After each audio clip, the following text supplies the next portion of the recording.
Rayalaseema special పచ్చి పులుసు. ఒక 15 మినిట్స్ నానబెట్టుకున్న చింతపండులో పచ్చిమిరపకాయ, ఉప్పు వేసి చేతికి కొంచెం ఆయిల్ రాసుకొని ఇది మొత్తం పచ్చిమిరపకాయ చింతపండు అంతా స్మాష్ అయ్యేలాగా నలుపుకోవాలి. ఇలా అంతా నలుపుకున్న తర్వాత దాంట్లోంచి ఈ పచ్చిమిరపకాయ చింతపండు డస్ట్ని తీసి పడేసి తగినన్ని వాటర్, టేస్ట్కి సరిపడా సాల్ట్ వేసుకోవాలి. అలానే దీంట్లో సన్నగా తరిగి పెట్టుకున్న ఆనియన్ కూడా వేసుకోవాలి, పచ్చి ఆనియన్.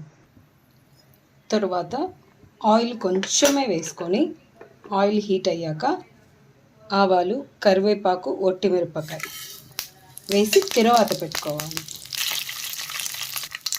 ఇలా తిరువాత బాగా వేగాక ఆ తిరువాతలో కొంచెం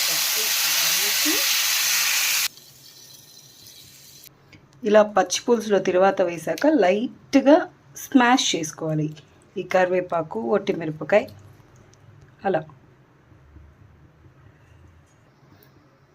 అలా చేతికి ఆయిల్ రాసుకొని పచ్చి పులుసు పిసకటం వల్ల చెయ్యి మంట అనేది ఉండదు.